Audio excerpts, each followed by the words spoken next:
We'll talk about the Christian home. In the book of Deuteronomy, chapter 6, verses 4 to 9, we read, Hear, O Israel, the Lord our God, the Lord is one. You shall love the Lord your God with all your heart, with all your soul, and with all your might. And these words which I command you today shall be in your heart. You shall teach them diligently to your children, and shall talk of them when you sit in the house, when you walk by the way, when you sit down, and when you rise up. You shall bind them as a sign on your hand, and they shall be as frontlets between your eyes. You shall write them on the doorposts of your house and on your gates. Few days back, I heard a sermon on a Christian home, and that sermon irked me to make another sermon on the essentials of a Christian home, what we call as a Christian home, and what is the Christian home according to the Bible. A new generation of Israel gathered on the plains of Moab to hear Moses advise the law in preparation for the entrance to the promised land. The previous generation has died in unbelief in the wilderness. And Moses begins by telling the people of Israel what a home is all about. Now, many of us, we don't have that kind of a knowledge of what actually is a Christian home. Every home is a unit by itself, and each unit together, when they comprise and come together, they form the church. And there we find that God speaks to his people and through families, even in the church through the pastors, leaders, preachers, and the men of God. But the first thing is, in the book of Deuteronomy, we see that here is a revelation, and this revelation is about God. And the revelation says that God revealed three things about himself. The three things about himself which he has revealed is, number one, the first is his eternality. Jehovah, in Hebrew it says Yahweh, the eternal. God is eternal. And Jehovah, God, he is eternal. And we find also, secondly, his plurality, Elohim. There are three persons in the Godhead, and these three persons of the Godhead comprise the Elohim. And the third is the unity, one Lord. That's what Moses was telling the people of Israel. Hear, O Israel, the Lord our God, the Lord is one. So, Jehovah God, eternal God, Yahweh God, we see that he is three in one person, his plurality in the Godhead. And they know that God is one. And secondly, we see there must be a response to God's revelation. When God has revealed, it's for us to understand that God wants a response from us. And this response to God's revelation is to be a total response of love with one's heart, soul, and mind. And that's what in verse 5 it says, You shall love the Lord your God, love the Lord your God with all your heart, with all your soul, and with all your might. So, God, when he reveals in a Christian and in the home, he expects our total response.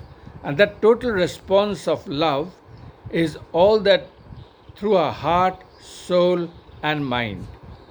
And then we go on to see that there must be a threefold responsibility as well.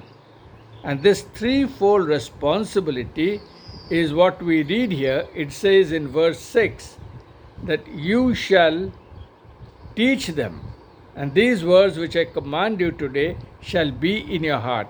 and you shall teach them diligently to your children, and shall talk of them when you sit in a house, when you walk by the way, when you lie down, and when you rise up. So there has to be a threefold responsibility, and which are, first of all, to have God's truth govern his heart. The truth of God must govern the heart of not only the father, mother, but the children as well. The truth of God in the home must also is the responsibility that it must govern each one of us, those who come together in a Christian home. There must be a heart reality. There, first of all, when we know that God is one, God is our refuge, God is a rock, He is our salvation. So the first thing is that we are to accept Him as a personal Savior, because we know that Jesus Christ, who came into this world, who lived for us 33 and a half years, He took up His cross and died for your and my sin. So when He has died for our sin, that's the reality, that we need to be forgiven. And that's when we have to accept the Lord Jesus Christ into our life, and that speaks about God's reality, the heart reality, not merely an external conformity or a ceremony. Many times we take this, oh, we have accepted Jesus, we have accepted God, but we forget that God, when we accept Jesus into our heart, God directs us. And that is where God's truth govern our heart. That's what the Bible says. If the Son shall make you free, you will be free indeed. And Jesus is the truth. And that's why the Bible, in the book of John, it says, if the Son shall make you free, you will be free indeed. So the first thing is, the reality of God should be in our heart. And that reality comes only when we accept Jesus Christ as our personal Savior. And then we find the second thing is to have God's truth govern the home in everything, the truth of God.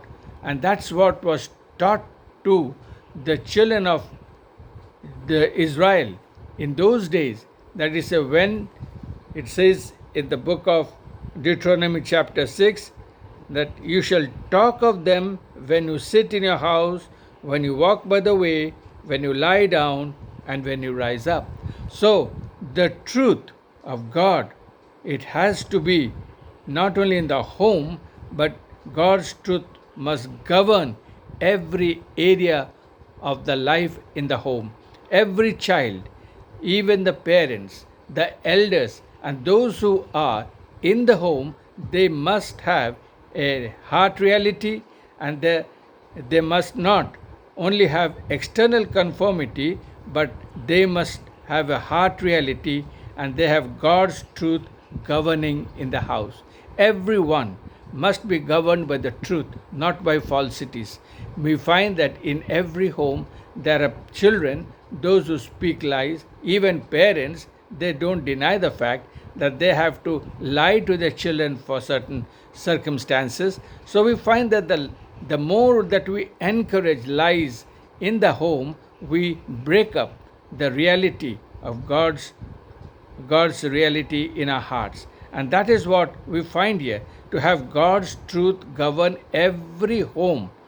And in every home, there has to be the truth, the basis of the law and the love of God governing the home.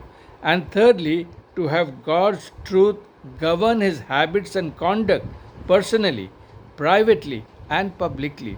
That to govern God's habits, to govern his habits and conduct personally, privately, and publicly. In short, we can say that the home is to be a divine school in which the father is to be the teacher and under Christ. So when we learn about Christ in the home, and the father must have the truth governing his habits, truth governing his person, privately and publicly, and the truth must govern even in the home. So, this is a very essential thing that we find that every Christian, he has to be governed by the truth, a heart reality, and God in the heart, God purposes to be fulfilled in the home through the learning, and we find that this is one of the most important and vital things. And then this was being taught in the Christian home in in Israel, and these children, they learned how to grow up to be the people of God, and they knew that God is one. He is the true and the living God. He has to be honored, and there should be truth, and then only blessings can flow in that house. We just cannot shout and claim that why God does not bless me, why does not God bless my home, why does not God bless our church. But the important thing is that God has to be honored. God has to be accepted in the family. God's all kinds of His reality must expand throughout the home, even in the life and the heart of every individual, those who are in the home. And God's name and He has to be exalted and honored.